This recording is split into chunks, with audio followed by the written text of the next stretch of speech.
Welcome on in, golf fans. It's your boy Gsluke here with our round 3 live stream for the Open Championship. Going to break down what to expect from the course tomorrow and then get you ready for the PGA DFS and prop side of things for all of your exposure. But first off, welcome on in. Hopefully you guys are having a fantastic Friday and are ready to talk about some of the action for tomorrow. Got a bunch of you down there in chat already. What's going on? Go Colic.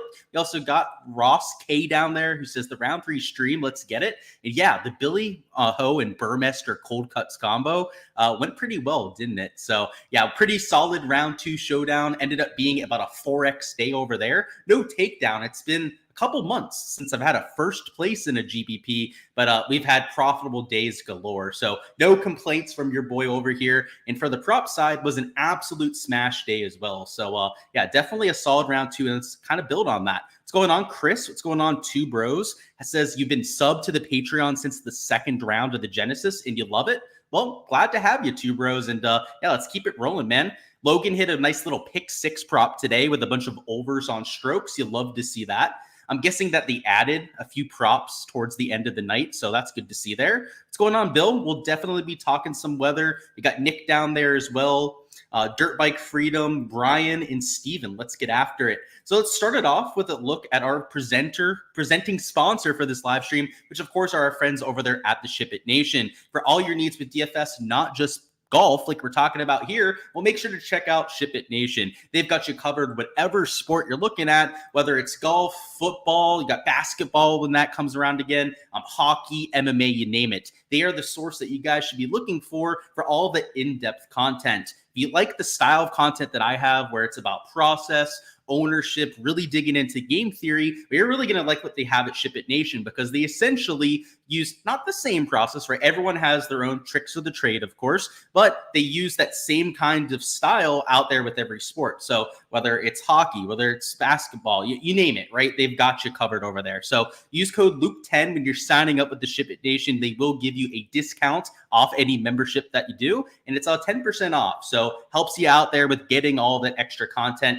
And of course, right, I got you guys covered for golf and for football, but there's a lot of other sports that I'm sure you play for fantasy sports. So for all of that content, they are the guys that I would recommend and a great sponsor here with the channel. But let's talk about this golf course, which today played directly like we thought it would, right? We thought the morning would be easier than the afternoon, and that's essentially what we saw. It was about 1.8 shots easier in the morning, actually about 1.9 by the end of the day. Take that back. Swayed a little bit over the last 10-15 minutes, but either direction, it was a huge out there for our players. And if we sort this by ceiling round today, you'll see that a vast majority of them were early players. So outside of a Justin Rose, who was a middle to late tee time, guys like Billy Ho were an early starter. Cantlay, Jason Day were all guys in my player pool today. Shane Lowry was also like a mid to later starter, but guys like Dirty Dean, somebody like DJ went out there and made an eagle today on the round. I believe one of the only eagles out of the entire field. Guys like Kitayama, Sam Burns, even slapdick Ricky Fowler went out there and shot 2 under par. And a vast majority of these -1s were also early starters. That would be a John Rahm. Actually, sorry, no, Rahm was a later starter. I take that back. But Morikawa was certainly an early guy. Tom Hoagie, also a Corey Connors and Scotty Scheffler, were all players that we ended up on because of the weather, which was great and all, but it's important to point out because we can see massive swings when it comes to the weather. And even though the forecast for Saturday doesn't look as clear-cut as what we had for Friday, it's still something that we're going to have to pay attention to because if there is any sort of weather discrepancy, it could lead to a 1.9 shot difference. Day one, right? If you take a look at that, it was pretty flat across the day. But you'll remember from our live stream yesterday, right? The super early starters had a really easy golf course, and the super late starters had about a 2-shot easier golf course. So just know that, right, sometimes the waves will show that 1.9 shot difference. There was a lot of discrepancy with conditions on Thursday. You just didn't see that in the stats. So when we take a look at this forecast for Saturday, you're going to see a little bit of discrepancy between the few models. So we're going to go through all 5 on here to make sure that we're complete about it. Let me make it a little bit bigger so that we can see, and I'll scroll over so that you guys can actually see the forecast for Saturday on there. And my face isn't blocking it there in the bottom left. But this forecast for Saturday changes a little bit depending on what forecast we're looking at. The most reliable one so far this week has been the ECM model, in my opinion. Of course, because I'm doing so much prop stuff, I am looking at these models like an Eagle Hawk. And based on the first 2 days of action, this one has been the most close to what we've actually gotten. So I think for Saturday, Sunday, ECM is going to be the one I'm focusing on the most here. And you see in the morning, they've got a little bit of wind dying off around like 8, 9 a.m. And what you'll notice is that they're starting around 9 a.m. So right when they're starting tee times, about 9 a.m. local time over there, or when those winds are going to die down. So even if there was going to be some morning wind out there, your earliest of starters aren't going to have to deal with it. And what I'm looking at here on this ECM model, and if you look at some of the local forecasts, they back this up, is that there's some rain supposed to come through in the afternoon. Some models will have it starting at like 1, like you see here with the ECM. A few of them are starting at 2, sometimes 3, even 4 p.m. out there on these models. So that's really where a lot of the discrepancy is coming from. But if it rains, it's going to make the course a little bit harder, at least compared to what we have earlier in the day, because from 9 until about 1, 2 p.m., when that rainstorm is supposed to come through, it's going to be sub 7 miles an hour of sustained winds, and it's going to be 60 degrees. In other words, perfect golf weather, right? If you're going out there in moderate temperatures next to no wind, you're going to see scoring get much better out there for moving day. You add on moving day pin locations where they're trying to give players a better chance to make birdies. And I mean, we could see something like 7 under par at this golf course. Now, it would take a hell of a round to get to something like 7 under, but if somebody like Scotty or an elite tier ball striker has their flat stick too, it is within the range of outcomes. So obviously you wouldn't have seen that over the first 2 days, but I think for Saturday, especially with those moving day pins, that kind of performance is in play. And the tee times that I think, at least per this model, that would get the advantage would be your first like 3 hours of tee times. If there's going to be no rain, low winds, I could see that little honey pocket of tee times getting an advantage. Now, do I think the afternoon's going to get blown off the golf course by some rain? Absolutely not, right? So even if I'm buying the fact that the AM might play easier, it's not like I'd only be playing AM guys. It's going to be a marginal difference. I don't think it's going to be a 2-shot difference out there for tomorrow, but maybe closer to a half a stroke difference between the two waves might be realistic if they're getting some of that rain. So also worth noting that the rain isn't super substantial. It's going to be a light, probably drizzle for most of that time. So it's not like we're talking about a monsoon coming through. So that's why I'm not expecting there to be a massive difference between the scores, but it is certainly possible. If for some reason the winds kick up during that storm, or the rain is maybe a little bit more substantial than what we're calling for, then maybe there could be a real advantage to taking some of the earlier guys. So I'll talk about in the DFS section how I'm handling that. But in general, I'm going to have players across all of the tee times. But the earlier starters, I'm going to have a soft spot for because I think they might get the better side. And on top of that, they're lower owned. Out there in DFS lineups, right, all the emphasis, almost all the ownership are going to be on your later starters, which coincidentally are your players at the top end of the leaderboard. Your last tee times, just for reference, are at 3:45 local time, so squarely when it's supposed to be raining, right? And in fact, most of their round, if they're starting around like 3:45 local time, is going to be during that rainstorm. So like I said, maybe there's a marginal lean towards some of the early players, but it's not like I'm completely rolling out all of these later guys. So that's how I'm handling the weather. We'll look at a few other models now to show you what I'm talking about. So this one over here at GFS isn't calling for as steady a stream of rain, right? It's a little bit more sporadic out here in this GFS model, and pretty much no wind the entire day, right? So not even there in the early morning hours. It looks pretty calm, all things considered. This Medio Blue model, I would say pretty similar to what we had with the ECM, which once again just doesn't have those early gusts. This Icon model coming in around 3 p.m. as opposed to 1. So this one maybe a little bit later. And honestly, if this Icon model is accurate, it would really hurt the later starters, right? It would really hurt your leaders that essentially are starting as soon as the rain is coming through. The UKV model, the last of the 5 that we'll look at here, is calling for the least amount of rain out of all of them, and is also the one that's calling for a little bit of wind out there in the morning. So this is the one that kind of throws it off, right? And makes it something that I can't lean into definitively, because one of the 5 models is calling for higher winds in the morning than the afternoon. And if that happens and there's no rain in the afternoon, well, then those guys could get the better end of the spectrum. So it's not what you want to hear, right? It's not what I want to hear when I'm going out there and building lineups, but it's Scottish weather. It's extremely unpredictable, and that's essentially what we're getting. out there for Saturday. So I'm not really going to just go out there and only play one section of tee times. I think the better thing to do is to maybe correlate some of your builds. If you're somebody that's building 20 plus lineups, maybe you take a quarter, or maybe even more than a quarter of your lineups, and you stack them in either direction. Maybe you say the early conditions or the nutted conditions. I want all of those players. Or you say, you know what? Maybe that rain's not going to be a huge factor. I want to take guys that are going towards the middle to latter half of tee times. I think that both scenarios are live, but I would prefer the one where I'd be taking the earlier starters. Just think it's a little bit more realistic for that one to come through. And on top of that, you're also getting lower ownership out there. So I just realized I was still covering some of those forecasts. So I'll scroll them to the right and make sure that you guys could see what I was talking about. But you'll see that one. That's the UKV model right there. You can see early hours, a little bit of rain that is coming through there. Let's go through a few of the other ones that I might have been covering up as well. So this one, pretty flat. The Medio Blue one was also pretty flat with the rain coming in around 2 p.m. And then the GFS model also may have been covered up there for a second, but there's that one if you guys weren't able to see that. Let me bring up my projections and we'll get through this rather quickly here. So I'm still not feeling 100%. I'm trying to do the best that I can to mask that. I'm on day 4 of a migraine, which at this point, it's not nearly as severe as before, but you're getting to that fatigue factor on day 4. So I'll do my best here. Going to probably run through things a little bit quicker, but still going to touch on all the questions that you guys have. So where did we leave off? Where are we at? Not the Patreon, but we'll sub soon. Gotcha. All right. You meant sub to the YouTube. I feel you.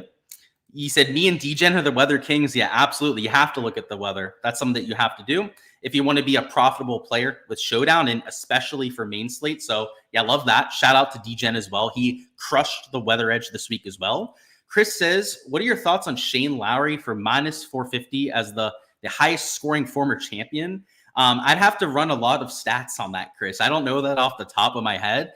And the one thing I will say is that typically those are sucker bets, right? When they go out there, they give you some special out there on a sports book.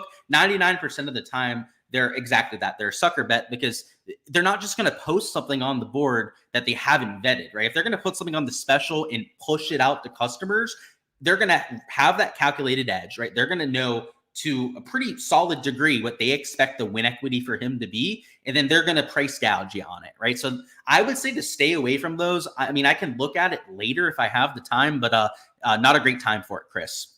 Brian says, Excel is not loading the player pool. Yeah, someone else can let me know if they're having the issue, but it's on Excel, so it's probably an issue on your end, especially because I'm opening it right now, right, on Excel. Finau sure did his part. Yeah, he missed the cut. That was great. That donkey chalk needed to get out of there. I wish that Sanjay would have joined him at 20%, but we'll talk about Sanjay in a second. I've got a plan for him for round 3. Kep says, who's your bounce back guy? I have a bunch for you, so I'll let you choose between them, Kep.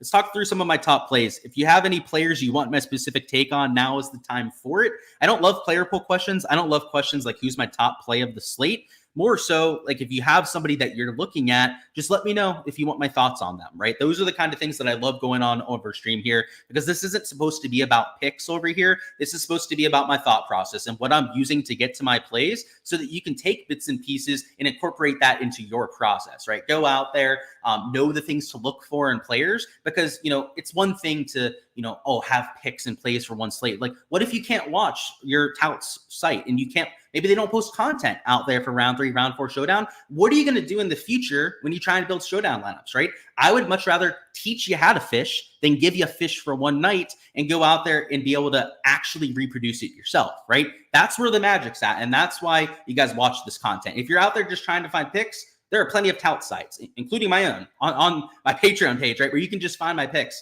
If that's what you're here for, join that, right? Go out there and do that. Don't waste your time watching the live stream. The live stream is much more valuable for people that actually want to get better at PGA DFS. So questions, try and keep them on that side, because I don't have a lot of time tonight. So I'm probably going to skip a lot of the, like, are you playing this guy questions? I'm just not going to do it. So let's go through some of our top plays. So let's start with Scotty Scheffler at $12,400, who had about 40% ownership. You aren't getting any sort of ownership discount on. Now, it's not like I don't care about ownership up top, but if there's a spot to make a stand, right, to take somebody that's chalky, in my opinion, it's towards the top end of the board. And especially when it's somebody that is just a clear and obvious great play, right? Somebody that's going to go out there and be a better player than his peers. Other studs up top, you've got your questions about. Morikawa, Xander, they're studs, but they're not him, right? Scottie Scheffler's world number 1, 6 wins on the year, right? Wouldn't be a surprise if he got win number 7 this week. Not a surprise I'm taking him at 40% ownership. It's worth noting that Xander, I've got over 30% ownership himself. And even guys like Colin Morikawa and Jon Rahm, I've got at about 20% ownership. So if you think that fading Scottie Scheffler is going to get you a real cute up top, I mean, it's going to give you some leverage. You're not taking a 40% owned player, but your pivots are all 20% owned anyways, right? So you're only really getting so much different when you're going out there and doing so. So for me, when that's the situation we're dealing with, when ownership is, I don't want to say it's spread out, but it's spread out enough to where I'd just rather have the world number 1, the guy that's hitting the ball the best through the first 2 rounds. So just like round 1, he was excellent with his ball striking. Round 2, and the putter came around for us. And that's why he had a solid day into the plus shots gained. So I'll take him for round 3. I don't think that's a huge hot take, but it was worth pointing out from the ownership perspective, as well as a few of the other guys up here in the 9Ks. Next up, we got Brooks Koepka at 18.4% ownership. So it's not like he's going to be different either, right? So like I could say, oh, lower owned than Scottie Scheffler, but I mean, he's still 18% owned. So let's not kid ourselves and think that we're taking a diamond in the rough by any means here. But what I like with Brooks Koepka is the shots gained profile. I played him for round 2. He had a pretty sketchy day today, which definitely didn't get there for some of my lineups, but he gained over 3 strokes approach. He went out there, was striping the ball, just could not buy a putt. And it was infuriating for some of the props that I took him for, but that's the name of the game sometimes. Sometimes you hit the ball well, you set yourself up for success, and the ball just doesn't roll into the hole. And so if you just want to find any sort of semblance for hope, look at his round 1 performance, where he gained over 2 strokes with the flat stick. You marry up that iron play and you finally get a few putts to drop, and that's where he could go out there and really move up the leaderboard. So Brooks Koepka, unsurprisingly, going to be a part of my player pool. And in terms of ownership up top, I mean, Shane Lowry is pretty chalky himself. Of the guys from the Cantlay upwards, no one's going to be sub 10% owned. So if you're trying to get different up top, I would say it's not the range to do so. You have the whole rest of the player pool to do it with. And up top, I think you should be taking the studs that you think are going to go out there and kill it. And I think getting too cute about it, it can work time to time. Like sometimes, fading the best plays works up top, but the better spot to do that's usually down low, right? In that 6 and 7K range. Next up, we got Aaron Rai at $7,700. And if you're looking for an early starter, this is the sort of player that I'm looking for. A guy coming in with scorching hot form, right? Multiple close calls when it comes to winning golf tournaments. He's played well at Scottish courses before, Open Championships, an okay track record. Also has won the Genesis Scottish Open over there, the event that was last week, right? A few years ago. He's number 5 in my total model ranking. He's $7,700, and I've got him sub 10%. So if you're looking to take a flyer on an early player, don't just do it indiscriminately, right? You don't just go out there and play people at random. Make them somebody that has shown something recently, or in terms of the shots gained profile, has done it days 1 and 2. Aaron Rai's got both. He's got the form heading in days 1 and 2. Ball striking has been more than serviceable. Moving on to our next play, I think there's going to be 6 that we talk through total. So I believe another 3 that we point out here. But it's going to be Sungjae Im at +6. Just made the cut as donkey chalk this week. And as DGen75 will say, I've heard him say this before, usually those players go off, right? And it's a tale as old as time. You've heard that time and time again from those kind of players. And 11.5%, I've actually got him lower owned than what he was for main slate. And he's a similar price down there at $7,200. So he's more than affordable. He can be your 3rd, 4th man in to very balanced kind of lineups. And though he's 11% owned, which is higher owned than some of the other guys around him, I think it's substantiated. He is a clearly better player, better form than all the other guys around him. And the shots gained metrics aren't pretty for Sungjae, but that's why he's +6, right? So you've got to look past the shots gained metrics a little bit. And if I'm going to do so, it's on a guy that has that early tee time, which I think might be favorable for round 3. And then on top of that, is a guy that everyone was in love with heading into the week. I mean, he had the best form of anyone in that 7K range. Now he still has that form, but is going to be lower owned because of days 1 and 2. Next up, you've got Kirk Kitayama at $6,900. He's been your 2nd best iron player in the field this week. So this is almost a pure shots gained metrics play, but he's also sub 5% owned. So if you're looking for a relatively early starter, +4, he's teeing off like an hour and a half into tee times, maybe even 2 hours out there into the tee times. So it's not like he's going off at 9 a.m. like some of the other players that we're taking, but he's sub 5% in the shots gained metrics. Like I said, number 2 iron player in the field. So you're not going to beat it when it comes to that. And the kind of guy that has also played pretty decently over here overseas and has experience on the DP World Tour before he became a fixture on the PGA Tour side, has been playing over there on the DP World Tour, I believe Asian Tour even before he came over here to the United States. So great to have at least a little bit of experience on that side of the pond. And then the last play we'll point out here is Dustin Johnson at $6,700. He doesn't have an early tee time. He's +1, so believe it or not, towards the top end of the leaderboard. But it's DJ who actually is playing well this week. I think we can say that, right? +1 through 2 rounds is pretty solid score. I mean, look at Rory McIlroy, over 10 over par, right? Enough said. Over the first 2 days, he's $6,700, so super cheap, way, way cheaper than he should be, and no one's playing him. I got him at 6.7%. Now, because I pointed him out here, I'm sure it maybe pumps up the ownership just a little bit. But out there in the large field contests where you have a lot of slapdicks, I think enough people just aren't going to play DJ because they assume that he's out of form. He's broken, right? Like you've seen the last few events. Well, if people are still going to take that narrative and say that DJ is broken, then I'll take them at low ownership, right? It's not like we're taking them at 20% ownership. I've got them at 6.7%, which maybe that's a little bit wishful. Maybe, I mean, I didn't like tone him down, but my algorithm had him at 6.7%. I was like, are you kidding me? DJ at sub 10%? I'll take that all day, right? And if he happens to be 10% owned, then so be it. I'll still play him at about 10% ownership. So just the kind of play, like it's not really a shots gain metrics play like we had here with Kurt Kitayama. This is just a player that we know is better than the price tag. And just like we played him for yesterday, you take long-term talent at low ownership, right? You don't take long-term talent at chalk, right? You only do that if the guy's also playing particularly well that week. But at 6.7%, it's just a player that I had to get to. So that's what I'll say for my player pool concerns.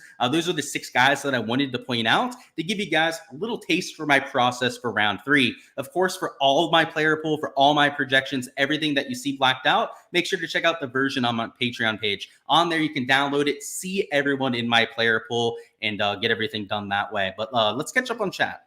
Let's see, where are we at? The CrowdStrike screwed up the internet today. Okay. Yeah, good points. It did it with Patreon too, so you might be onto something there. Lowry is down to 200 to 1 on DraftKings. What? He's not 200 to 1. Maybe you're saying plus 200 out there to win. You almost took down the $5. You were holding 10K for like an hour. Hey, dude, that means you probably had a pretty good day. I wouldn't get down on yourself. I think a lot of people, I'm not going to pick on you, Phil. I see this all the time in DFS. I just think it's a really good time to have this rant. People don't understand how hard it is to win in DFS. Taking down like the big $5 is something that the best pros do like once a year at most. You realize that, right? And if like you have multiple binks in a year, that is unbelievable out there for a year. If you're like a casual player playing, don't use that as your barometer for success. If you're going out there and you're having a profitable day for Showdown, you should be thrilled about that. And I'm not like saying that to, like brag you. I'm just saying that like, just give yourself some credit, right? PGA DFS is hard. You're oftentimes playing against a 25 to 30% rake. Going out there and having a positive ROI is big, right? In fact, being about a break-even day isn't anything to get down in the dumps about. So I would say, Phil, again, I'm not picking on you in particular, but give yourself some credit there, man. I mean, obviously, you wanted the takedown and whatnot, but it's harder than you think. I'll just say that much. I haven't had a takedown for like 4 months. Now, I've had a bunch of profitable months. Does that mean that I had a bad 4 months? Absolutely not. I've made over 10 grand on Showdown the last 4 months. So I'm obviously not going to look at that as a negative, right? So just try and have that kind of perspective. It's a numbers game, and you've got to play the long game, the marathon, right? This isn't a short sprint out there to getting rich. And hey, if that's why you're playing DFS out there, then don't play it. It's not. You're going to get your ass handed to you if that's your thought process. What's going on, Deacon? What's going on? Appreciate you, bro. Hope I feel better soon. Appreciate that, man. It's just grueling. It's day 4 of a migraine. Again, it's not that bad. It's just going on way too long at this point. And you're saying looking for some good karma? There you go. It's probably a rough week for a lot of people, right? I faded a lot of the chalk that missed the cut. A lot of that was just weather concerns for me. But I mean, I didn't expect Rory to miss the cut, especially like plus 10. I definitely didn't think that was going to happen. I missed the hand, right? I didn't play hand this week. I didn't play guys like Aberg. a lot of the guys that missed the cut up top, I just didn't have exposure to. So I can't completely empathize, but rough week, dude. It's not like those guys were bad plays either. Like I faded all those guys and was puckering my butthole, right? I thought they were going to go out there in top 5, top 10. I lucked out this time. So sometimes it goes your way, sometimes it doesn't. You ate fish for dinner. There you go. Thoughts on Jason Day? I had a steak tonight, by the way, if we're talking about what we ate for dinner. I had a nice old prime ribeye funded by Underdog Fantasy that we made over 7K from today. So yeah, that was an easy Uber Eats order to do when you made over $5,000 on the day. What's going on, Zach? Is it any interest in a ball striker like Guido? I don't know if I'd call him a ball striker, right? Maybe per DP World Tour standards, we'd call him a ball striker. He does have the early tee time, and he is an aggressive player. So I would say that there's some interest there. The issue for me would be the ball striking stats, right? So that's where I give you the pushback on the ball striking narrative. He hasn't really shown that this week. Yeah, maybe it is the crowd strike stuff. My mom, by the way, works for a children's hospital down here, runs it, and absolute nightmare. They had to cancel all of the surgeries today, which you would imagine at a children's hospital, there's a lot that probably shouldn't be canceled, but they had to because of security concerns. So yeah, honestly, Brian, I probably would have gotten like 10 messages by now. If it wasn't working, it's definitely on your side. I'm looking at my phone right now and I have no messages about it. And like I said, I've got like 500 Patreon subscribers, Brian. I'm sure one would have mentioned it, right? Rye says also wears 2 gloves, which will be helpful in the rain. He tees off before the rain, but you're right. If some rain comes through, I'm not worried about it at all with Aaron Rye. He's an absolute nerd for wearing them, especially the iron head covers, but we love him for that, right? Harmon is throwing the irons after the nonsense. Yeah, dude, what was that? It wasn't even a terrible shot. Didn't he hit the green when he threw the iron? I do like him for round 3 showdown, though. He's very quietly playing some solid golf. What are my thoughts on Matt Wallace? Well, by my thoughts, at least I'll give you the shots gained metrics for him because I'm not going to tell you whether I'm playing him or not, right? It's not what the live stream's for. But let's talk through the shots gained metrics because I think he's an intriguing option. He's got the early tee time, so I think you're on to something there with Matt Wallace. The shots gained metrics for me were a little sketchy, right? So he's gaining across all 4 stat categories. If you look over the first 2 rounds, the issue's round 2, right? So if you look at his round 2 stats, that's where I got a little bit eked out by it. He went out there, he lost 1.2 strokes on approach and lost with the putter. So what I'll say about Matt Wallace is that he makes sense from like the tee time profile, right? If you're looking for an early starter, leverage, low ownership, he's got that. But kind of like Guido Migliozzi, I guess I'm kind of tipping my hand by how I'm saying this.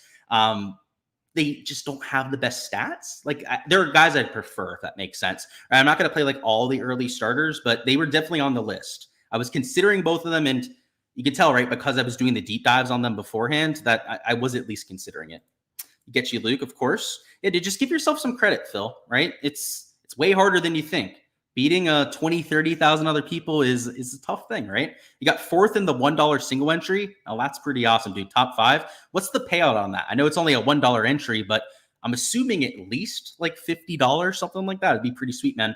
All right, let's talk through some prop stuff. So like I said, I'm going to keep this going here. I'm not going to waste any time because of how I'm feeling, but let's start to talk through these props, which I need to bring up the prop averages. So just 1 second here while I bring those up on the board. One thing to do while I'm doing so is to go ahead and smash that like button if you guys haven't already, and subscribe to the channel if you haven't already as well, so you can catch all of the content throughout the weekend. Only one more round after round 3, so I guess not a whole bunch that we're going to have here for the Open, but for the rest of the golf season, I've got you guys covered for Showdown, main slate, betting, all of that stuff. So if you enjoyed this kind of content, I do that out there for round 4. And we're also going to be doing that for every single event going forward, and have been for the last 3 years. So if you haven't already subscribed, first off, what are you waiting for? And let's start talking some props. So round 3, I haven't entered anything yet. I just didn't have the time. I was doing all my projections before we got on here, getting ready for Showdown, whatnot. I'm thinking it's going to play a whole lot easier. A lot of that's because of the wind. I do think that the increased quality of player is going to lead to a pretty big difference, right? When we take a look at the scoring average, and rather than it playing a whole 3 strokes over par, I mean, I think 1 over par is probably a pretty reasonable scoring average to expect. If not, maybe like 1.5 over par. But I do see it getting that much easier than what we had for the first few days, particularly when winds are going to be low in the morning. So when we're trying to go out there and, figure out what to do with our props, I think overs on birdies are the main things that I want to look at. And unfortunately, I was kind of hoping that they'd post guys at 2.5. Now that they haven't, I guess I can tip my hands in case the underdog lines makers watching this. But yeah, I was hoping that they have guys at like 2.5 birdies, because if they did, I'd be hammering them, especially for early starters, because I think the birdie average is going to go from, it was about 2.23 per round out there for round 2 to over 3 per round. I think it might even be 3.5. Birdies are better per round. Bogey or worse average will still probably be 3.5, maybe 4 per round. But I think the big difference with the scoring is going to be the birdies. And again, there's be a little effect out there with the bogey average. You're going to see significantly more birdies made. So we didn't get that over there on Underdog, but maybe PrizePicks will give us what we're hoping for. So we didn't have a PrizePicks board before, and it does look like they have some pretty reasonable pricing. So guys like a Matthew Jordan at 2.5, a lot of guys at 3, which was not what I was hoping to see. Guys at 3 don't have nearly as much utility for taking them as an over compared to the guys here at 2.5. But maybe we can find a few guys as value. And because we didn't have this board before, I do want to peek at their strokes line. It looked pretty similar to Underdog, honestly. In fact, maybe some 0.5 discrepancies, but now these prop boards aren't all that much different from each other. I would say, except for the birdie board is probably better here on PrizePicks. I know they had guys like Xander at 3.5, but he was like a 0.9x multiplier. They had guys like Scotty at 4.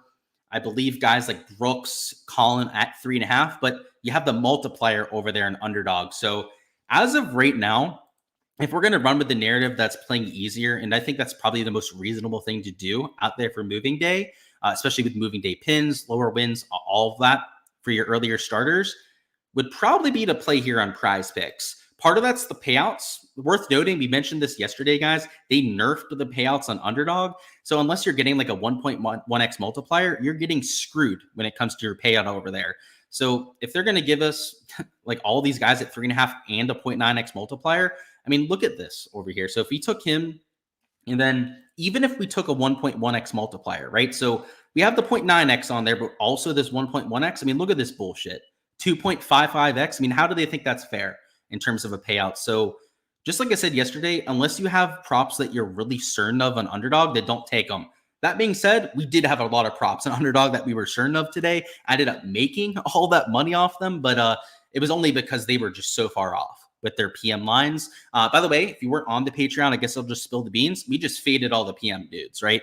They had guys pretty much at the same lines as some of the sports books, but I knew it was going to play way, way harder during the PM wave. And in fact, right, that's what we got, right? It played, what was it, like 4.5 strokes over par out there for round 2. So unless they give us that kind of board again, or unless like the rain is a lot more impactful than what we're expecting, I probably don't play an Underdog, because with the way that they've changed the payouts, and I guess I'll just show this on here too, maybe they've changed it, the fades pay more than taking unders, which makes no sense. So if actually, I guess the birdies are the ones that they truly nerfed, but if you take like 2 fades for strokes, which is kind of what I was doing today, it pays 2.7x, which is worse than what it was before. It was 2.76x before, so it was a little bit better, but it's not that much different than what it was before. And more importantly, when you compare it to a PrizePicks 2 fades, again, these are just random props, right? Not necessarily guys I'm mixing in. You can see it only is 2.5x if you were to go with 2 fades over there. So that's why I went and faded a bunch of shit on Underdog, because their payouts for fades, even though they were nerfed down a little bit, were still better than what we had on PrizePicks. So again, if we're going to enter anything on Underdog right now, I think you're almost like stuck with fades, which again, those are just random props that I clicked. It's not like I liked those 2 for overs. That's what I would stick to an Underdog. Because I like unders, right? Because I don't want to take a bunch of fades. Let's just look at some PrizePicks stuff. 40x. Oh, so you got $40 out of that. Yeah. So not quite the 50, but that's fantastic, dude. Good stuff. Let's run it back for moving day, man.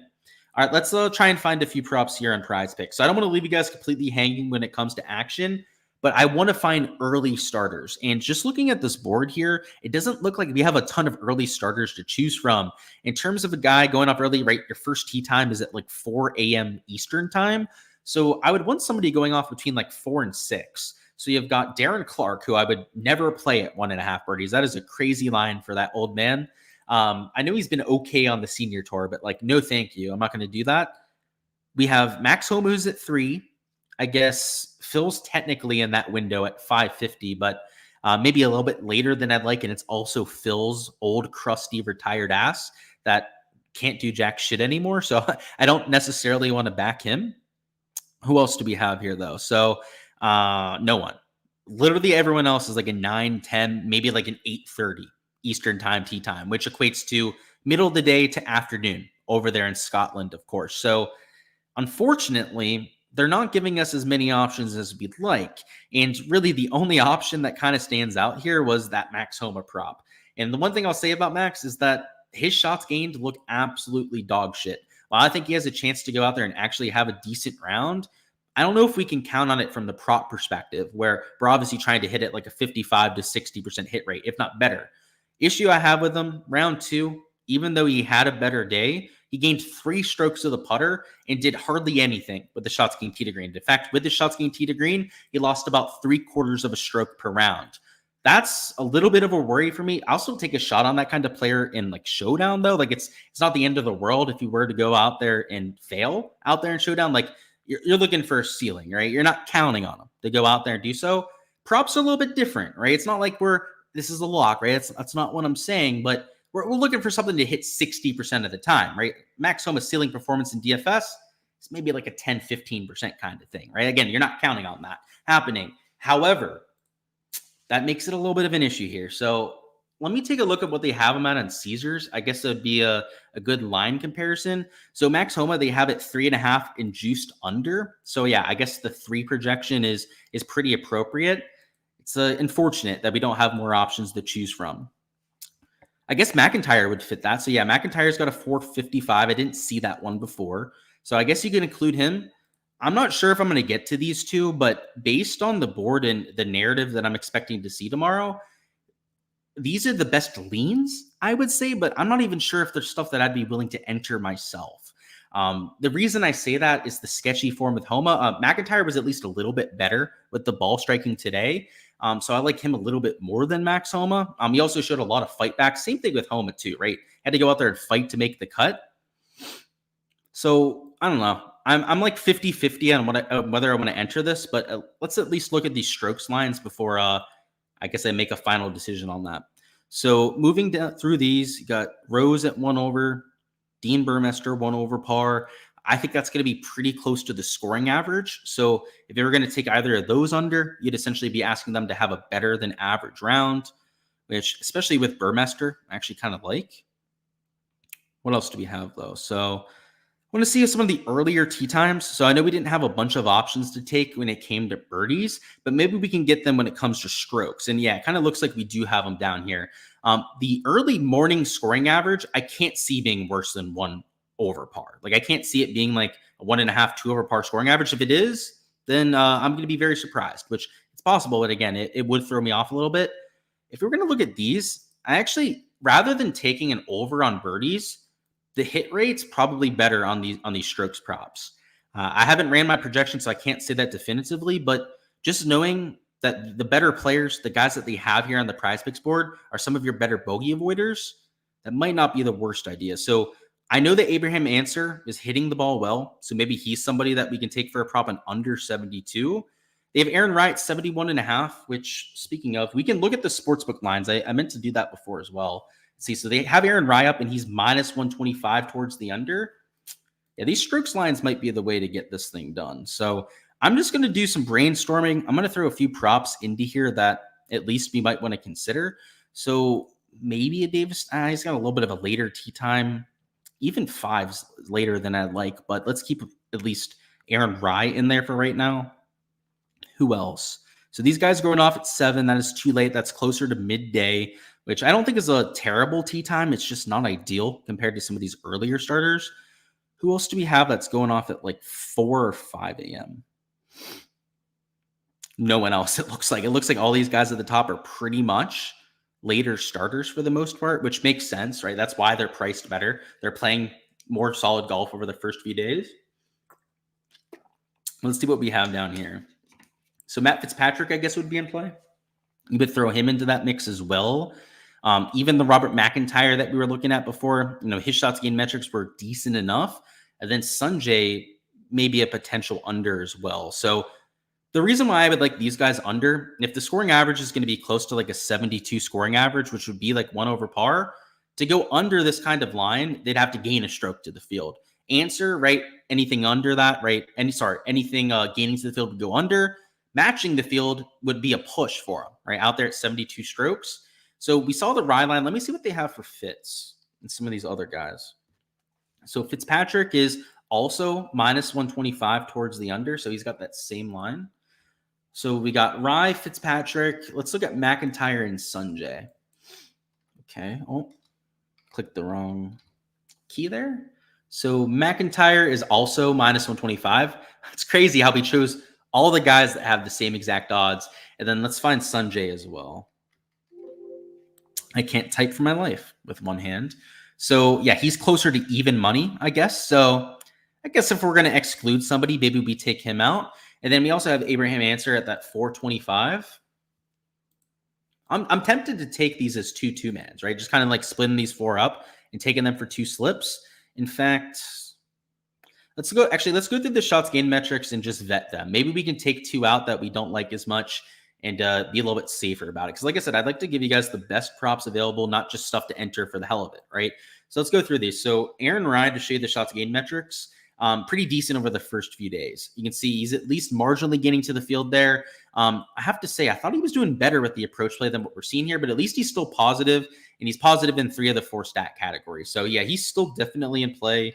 But I honestly thought it was slightly better than what we see there. You'd see Fitzpatrick slightly losing to the field, but did gain 3 strokes on approach day 1. So you have to think that he's at least got it in him to go out there and bounce back. So I don't hate that one at all either. Let's see. We got a Answer. I already know his irons are good, but I'll show you guys anyways. And then McIntyre. So sorry, wrong tab. So Abraham Answer, you'll see here gaining. Sorry, we'll go to the full event stuff. Gaining over 2 strokes approach per round. That is obviously elite level stuff. And then the last one would be Robert McIntyre, where Robert McIntyre, you can see, is actually losing strokes to the field there. But a lot of that was because of his blow up on hole number 4. So you can see, hole number 1, I should say, and then hole number 4. Both of those blow ups really hurt him with the approach play. You can see hole number 4. The reason why I want to point this out, guys, he lost 2 strokes in that one hole alone. So I don't know if we want to hold this whole round against him, right? Where he only lost, let's see, round 2, right? It was 1.5 strokes to the field. Outside of that one hole, he gained 0.7 strokes on approach. So I definitely don't want to eliminate him because of that one bad hole, because, you know, tomorrow's a new day, not nearly as much wind. It should be pretty playable. So here's how we're going to do this. We're going to go the top 2, and then we're going to go, actually, let's do it this way. We're going to go Aaron Ryan Fitzpatrick as the first pairing. And then we're going to go Answer and McIntyre as the other pairing. No specific reason for that. Obviously, like the combinations for your pairs don't necessarily matter, but yeah, for some of our early morning exposure, this is what I'm going to take. What this is going to do, by the way, right, is just give us a little bit of morning action to go after. I guess I shouldn't have brought that up. Doxing myself, but hey, my name's on my book anyway, so it's not really like doxing myself.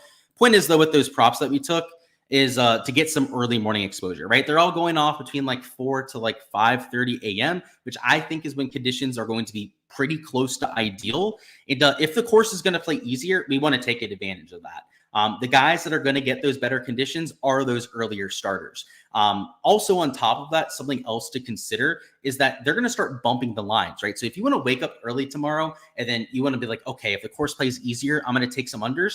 PrizePicks has been really good this week about bumping those boards. They've had alliance makers staying up throughout the night. I can tell you that because I've been up, right, tracking these prop boards myself. Underdog has not had somebody up. So what I would like to do, right, for the PrizePicks board is to go after that early value, right? Go after guys to mix in and take my stand early in the morning, right? Hope that I'm right. I don't overexpose myself, right? You can see we only took 2 slips. I'm probably not going to enter a whole bunch of stuff out there for the morning wave, but then we see how we do. If we caught some good value, we're going to get some prop slips that cash, right? If they don't, it's not the end of the world, right? That happened today. Some of my early exposure, in fact, the slip from last night, right? Brooks missed by 0.5, which kind of sucked, but wasn't the end of the world, right? Obviously, honestly, if he misses by 0.5, the lean wasn't off by that much. What it did give us an opportunity, though, is to look at the weather and react to it, which for round 2 was unbelievably favorable for us, right? That's where we made all that money on Underdog. So Don't marry yourself to your props. Don't feel like you have to hedge if you go out there and you don't have the best morning that you have, right? Just don't overexpose yourself, right? You don't got to get all your props in tonight. You don't have to get all of your exposure in the whole night before. I would definitely be saving some of your exposure for during play tomorrow. Of course, if you want my exposure on that, you guys know where to find that. That is posted on my Patreon page. Of course, all the slips that I'm entering are posted over there. And you can see how I'm reacting to any given board based on what I'm posting over there. So that's always a great resource for that. But for right now, I think with the information that we have, the value to go after to lock in early would be some of these unders. If they end up being wrong, so be it, right? We took our shot on it. We went out there and tried to enter some props. They were all relatively plus EV compared to books. They were at least leans towards the under. So I'm totally fine, living with the result either way, right? If they win, they lose. Great. We went out there and we did what we could. All right, let's catch up on chat and then hop on out of here. What's going on, Barry? You got how about that Cantlay play? You're right, dude. He went off yesterday. I know you had two guys. I'm not sure who the other one was, but hey, I'm sure he probably did pretty decently too, given your track record, man. You said Bobby Mack for the play. Yeah, I thought he was a decent option. Thoughts on Siwoo? He's playing better with the ball striking than you'd expect. I've got to say, though, nothing earth-shattering, though, right? He's in the middle of the pack, just kind of getting by over the first few days. I do have to say relatively low ownership, and at least the approach stats have been okay over the first few days. And then Homa, I just showed you some of the shots gained metrics. Not my favorite play, but somebody you can mix in.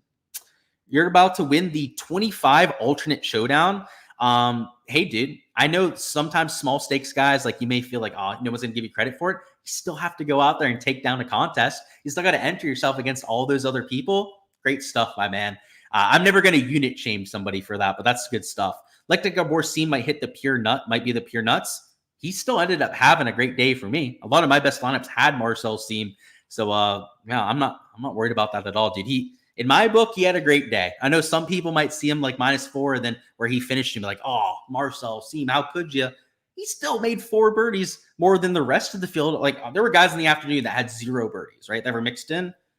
Give my boy a break, right? Marcel Seam did good work for us at $6,800, more than everyone else was doing down low, that's for sure. Is there any change in the wind direction? There is. That is a good call, by the way. It's more sideways now. So you can see the wind direction for Saturday is in the morning. It's kind of like the same direction that we had for the first few days, but it kind of bounces around a little bit. And by the afternoon, when most of your players are on the golf course, it's going north, maybe to the east as well. You can see it goes towards the east the later half of the day, which the first half, if it's going north, it's going to play pretty much exactly like it did today. So no change there. If it does turn more towards the east, that would be a side wind for both the front and the back 9, which honestly, I can't tell you how it's going to play, right? Because the side wind isn't something that we've seen so far this week. And I don't know how it's going to change things. Yeah. Okay, cool. I was just making sure you weren't dogging my boy Seam. So I'm like, dude, like we gotta have some realism here at some point. Like it was still a pretty good day, right? You like the answer over Siwoo, actually. You like the approach you've been talking about. It answers approach play. Live Tour as well. He's been good all year. He's been very consistent and has a win on the Live Tour too. So that's pretty sweet. Ross says, is there a targeted 1 to maybe hour and a half window? Yeah, that's what I was thinking, Ross. If you were going to like really narrow it down, I would say between 10 and noon. So that's a 2-hour tee time window, right? So maybe a little bit larger than what you're looking for. But if you can give me that 10 to 12, I mean, if we go over here to some of the other models, some of them don't have the rain coming until like 3 or 4, right? They might even get their entire round in before those storms come through.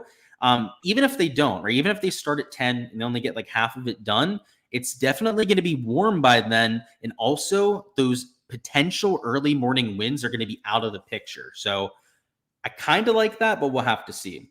Just sub today. Looking forward to your insights. Well, yeah, if you're just joining the live stream, we're about to hop on out of here, but you can go ahead, just circle back and watch it on replay. Wait, weather matters in DFS? Yeah, dude. Nick, by the way, with all the sarcastic comments. Yeah. Don't play the weather at all, by the way, if you're on competing sites. If you're somebody that's in the GPPs that I'm playing against, don't look at the weather at all. Please don't. Just pay the rake for the rest of us out there because, yeah, everyone that watched the live stream and in the community will be playing some sort of weather edge. And Nick is probably the biggest weather tryhard of everyone out there that I know that is just like playing DFS as a hobby.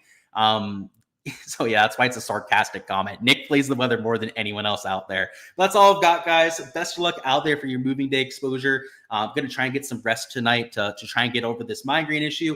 But hopefully you feel a little bit more prepared for all of your round 3 action and are ready to go out there and get after it. Go ahead, smash that like button if you guys haven't already, and also subscribe to the Patreon so you don't miss any of the content to come, including that round 4 live stream, doing pretty much the same thing out there for Sunday. On top of that, make sure you guys check out the Patreon if you haven't already as well. On there, of course, is where you can find all of my showdown projections, my player pool, everything out there for moving day that you saw on the spreadsheet. Of course, all uncensored, right, for my Patreon pinchers. And after that, of course, with the prop tier is where you can find all of my prop analysis. If you're looking to get all of the stuff I enter on Underdog, if we end up taking fades, more PrizePicks stuff that I'm getting to, make sure to check that out as well. But that's all I've got for the live stream. I appreciate your support here, guys. And I'll see you guys for that Sunday live stream.